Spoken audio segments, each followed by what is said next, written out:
भारत के साथ ना कोई उनका कंपैरिजन है, ना कोई ऑब्सेशन बनता है, बल्कि भारत के साथ दोस्ती करके भारत से मदद लेना बनता है, मगर दिल से दोस्ती भी नहीं कर सकते। कैसे दोस्ती कर सकते हैं पाकिस्तान के पॉलिटिशियंस और इस्टेब्लिशमेंट जब वो 24/7 भारत के ख़िलाफ़ और हिंदुज़म के ख़िलाफ़, धर्मा के ख़िलाफ़ अपना जहर उगलते रहते हैं। पाकिस्तान के लिए फ्रस्ट्रेशन क्यों बढ़ रही है? जो उसका कश्मीर को लेकर जो रवैया रहा है, जो तस्वीर कश्मीर की पाकिस्तान ने दुनिया को दिखाई है, हकीकत उससे अलग हो गई है। G20 की मीटिंग हो रही है। आप सोचिए G20 की मीटिंग हो रही है। ये मुनासिब नहीं है। और कहाँ दुनिया में देखिए होता है कि 4 दफ़ा एक साल में 4 दफ़ा हमारे वज़ीर ख़ारजा अमेरिका से हो आए। दिन ब दिन बड़ी क्लियर होती जा रही है कि दुनिया अब कश्मीर के हवाले से बहुत ही कम बात करती है। वैसे आपस की बात यह है कि 2019 अगस्त 5 के बाद पाकिस्तान भी थोड़ी बहुत बयानबाजी कर रहा है, वो भी अपने नैरेटिव को भुला चुका हुआ है। इनफैक्ट वो भी सिर्फ पब्लिक कंजम्पशन के लिए, मुंह दिखावे के लिए बातें करते हैं।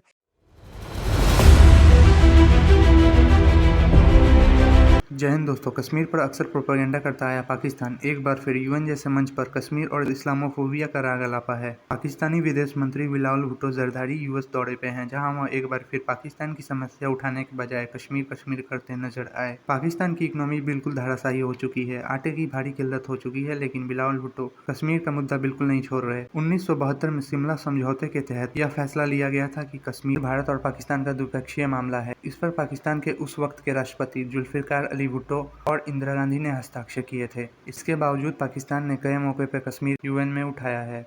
बिलावल भुट्टो को यह भी स्वीकार करना पड़ा कि भारत के कूटनीतिक प्रयासों के कारण कश्मीर को यूएन के एजेंडे के केंद्र में शामिल करना मुश्किल हो गया है। पाकिस्तान के फॉरेन मिनिस्टर बिलावल भुट्टो जरदारी साहब यूएस में मौजूद है, यूनाइटेड नेशन के फोरम पर वो एक्टिव नजर आ रहे हैं। लेकिन बात क्या हो रही है, 2 बड़े इंपॉर्टेंट इश्यूज के ऊपर उन्होंने बात की है। एक तो कश्मीर का मुद्दा, उन्होंने सेकेंडली बात की है जी इस्लामोफोबिया के हवाले से। बिलावल भुट्टो जरदारी साहब की कश्मीर के हवाले से जो उन्होंने एक चीज को माना है और उसका एतराफ किया है, वो है जी पाकिस्तान का फेलियर। और उन्होंने कहा कि इस टास्क को, इस एजेंडे को, इस इशू को यूनाइटेड नेशन के फोरम में टॉप पर रखने, टॉप प्रायोरिटी पर रखने के लिए ये जो टास्क है, इट्स ऐसा है कि ये जिस तरह अप हिल यानी पहाड़ी के ऊपर चढ़ना, बड़ी इंपॉर्टेंट बात है। यानी इतना ये मुश्किल हुआ है, लेकिन ये मुश्किल हुआ क्यों है, जिसके ऊपर किसी जमाने में पाकिस्तान बड़ा फ्रंट फुट पे आके होता था, लेकिन आज वो बैक फुट पे कैसे चला गया? I think so. बल्कि ये बात दिन ब दिन बड़ी क्लियर होती जा रही है कि दुनिया अब कश्मीर के हवाले से बहुत ही कम बात करती है। अगर पहले 50% 60% बात होती थी, तो आज शायद 4% या 5% बात होती है। किसी जमाने में ये हिंदुस्तान के लिए एक बड़ा जिसे कहते हैं कि दुखती रग हुआ करती थी। यानी उनको पता होता था कि यार पाकिस्तान आएगा, उनके साथ हो सकता है 20 30 50 कंट्रीज इस बात को बात भी करेंगे इसके ऊपर, और ये बहस होती रहती थी। ऐसा नहीं है कि ये बहस नहीं होती थी, बट एक चीज हुई कि हिंदुस्तान ने इसके ऊपर थ्रू आउट ए टाइम उन्होंने वर्क किया, करते रहे करते रहे करते रहे करते रहे, ऐसा किया जिस तरीके से हम पुराने वक्तों में टेस्ट इनिंग्स देखा करते थे।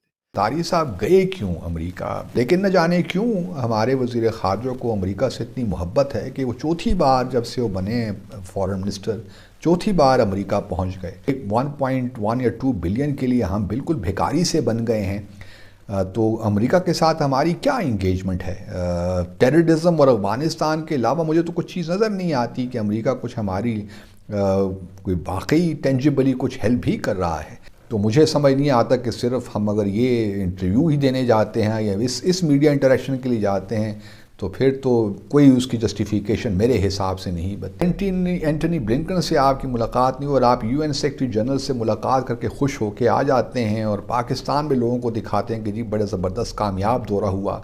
क्योंकि पाकिस्तान की हिस्ट्री में कोई दौरा भी नाकाम नहीं होता, सारे ही दौरे कामयाब होते हैं।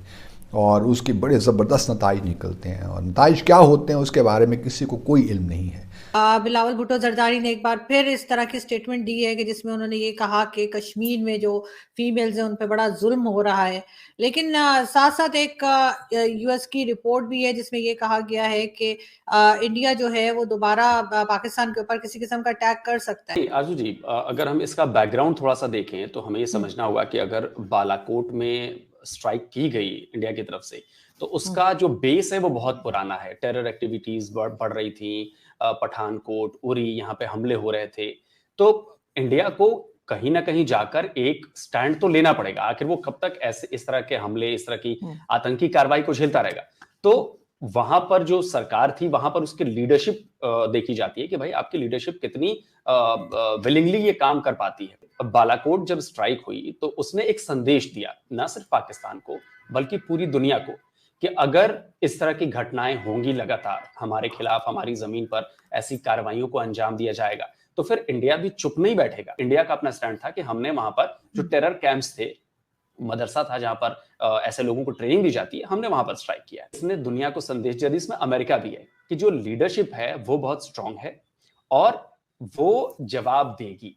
इसलिए ये जो असेसमेंट रिपोर्ट इनकी आती है उसमें ये बात बहुत प्रमुखता से कही गई है कि भाई अगर पाकिस्तान की तरफ से ऐसे ही हरकतें की गई, और उसमें इस बात का बहुत खास जिक्र है कि एंटी इंडिया टेरर ग्रुप्स को पाकिस्तान मदद करता है, उनकी फंडिंग करता है, उनको सारे चीजें प्रोवाइड कराता है। तो जाहिर सी बात है कि अमेरिका को भी लग रहा है कि एक संदेश दे दिया गया है और अगर दोबारा उधर से ऐसी कुछ घटना होती है तो इंडिया करेगा, रिटेलिएट करेगा, वो फिर से ऐसे अटैक कर सकता है। हो सकता है कि एक छोटी सी चिंगारी बड़े आग को में बदल सकती है। बिलावल भुट्टो ये बात कह ही रहे हैं कि भाई हमारे मौक़िफ़ को कोई नहीं समझता, तो बिलावल भुट्टो को कोई शर्म करनी चाहिए कि ये इतनी insulting language prime minister Narendra Modi के लिए इस्तेमाल कर रहा था पिछले दिनों। इस तरह के घटिया रेटरिक के बाद आपकी कोई तलबदारी नहीं बन सकती।